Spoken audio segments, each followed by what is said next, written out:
तो आज हम पढ़ेंगे वुल्फ-किस्नर रिडक्शन। ठीक है, ये हमारी रिएक्शन का नाम है। तो आइए इस रिएक्शन को हम देखते हैं। इसमें क्या होता है, हमें अपचयन करना होता है। इस रिएक्शन में अपचयन सिर्फ एल्डिहाइड और कीटोन का ही होता है। तो मैं एल्डिहाइड को लेता हूँ।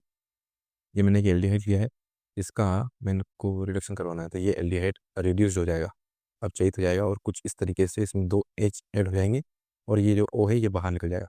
ये किसकी उपस्थिति में होगा? ये NH2 हाइड्रोजन की उपस्थिति में होगा और यहाँ पर जो हम माध्यम लेंगे वो होगा क्षारीय माध्यम, यानी कि बेसिक मीडियम। ये OH क्या है? OH माइनस, ये एक प्रबल क्षार है। ये कुछ इस तरीके से हमारी रिएक्शन है। ध्यान ये रखना कि यहाँ पर केवल एल्डिहाइड होना चाहिए या फिर कीटोन होना चाहिए और ये अपचयन होकर एल्केन बना लेगा। आओ इस रिएक्शन का हम मैकेनिज्म देख लेते हैं। मैकेनिज्म में स्टोरी के साथ बताऊंगा आपको, तो आपको उस स्टोरी को सुनना है और फिर ये मैकेनिज्म अपने आप आपको याद आ जाएगा।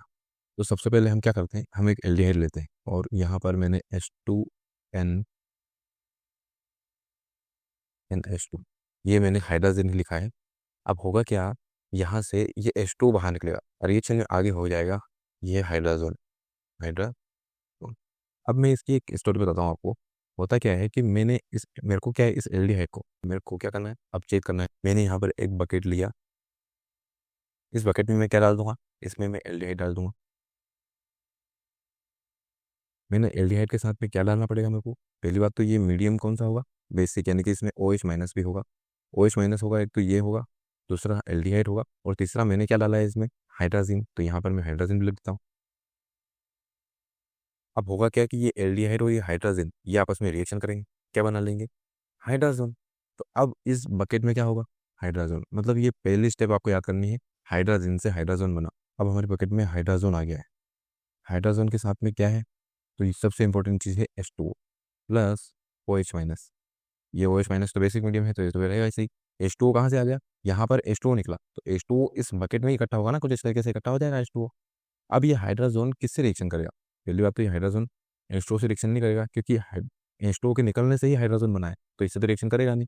ये हाइड्रोजन और ये OH ये आपस में रिएक्शन करेंगे। ठीक है, ये ध्यान रखना। अब फिर रिएक्शन में OH माइनस से करा देता हूँ।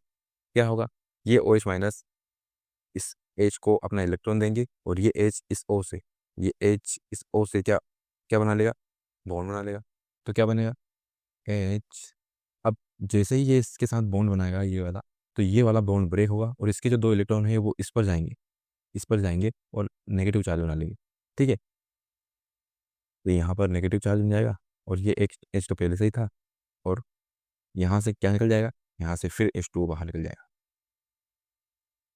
पहले इसमें रेजोनेंस होगा क्योंकि ये अनस्टेबल है, ये स्टेबल होगी, तो ये नेगेटिव चार्ज है, यहाँ पर आएगा और यहाँ पर डबल बॉन्ड बनाएगा और ये जो डबल बॉन्ड है इसका एक बॉन्ड क्या होगा, यहाँ से टूटकर नेगेटिव चार्ज बना लेगा कार्बन पर। तो कुछ इस तरीके से हमारी प्रजाति बनी। अब ये क्या करेगी, अब ये वापस H2O से रिएक्शन करेगी। H2O से अच्छा रिएक्शन क्यों कर रही है ये? एक कारण ये है कि H2O बढ़ रहा है, दूसरा कारण ये है कि H2O क्या होता है, H2O आयन्स में होता है, HOH माइनस और H प्लस। और आप देखोगे कि ये भी एक आयन ही है, इस पर भी तो चार्ज है। और आयन अपने आप से केवल जुड़ जाएंगे तो वो उनमें रिएक्शन नहीं होगी, वो तो अपने आप में ही जुड़ जाएंगे, वो अपने आप को स्टेबल करने के लिए वो खुद जुड़ जाएंगे। इस कार्बन के नेगेटिव चार्ज को हटाने के लिए H प्लस यहाँ से इस पर रिएक्शन करेगा और कुछ इस तरीके से जुड़ जाएगा। तो मैं यहाँ लिख देता हूँ H2O H plus OH minus. अब मैंने यहाँ पर कर दिया है, तो आप समझ गए होगे कि ये H इस कार्बन से बॉन्ड बनाएगा और कुछ इस तरीके से प्रजाति बनेगी। तो ये वाला जो हमारी प्रजाति है, ये वाला कंपाउंड हमारे पास अभी बना है। अब ये वाला कंपाउंड हमारे इस बकेट में बच गया है। अब H2O से रिएक्शन करके ही ये बना है, तो H2O तो धीरे धीरे कम होगा, अब बचेगा कौन, OH माइनस। तो ये फिर से OH माइनस से रिएक्शन करेगा, ये OH माइनस फिर से उसी तरीके से, पुराने वाले तरीके से इस H पर इलेक्ट्रॉन देगा और ये H इस O के साथ बॉन्ड बनाएगा और फिर से नई प्रजाति बनेगी।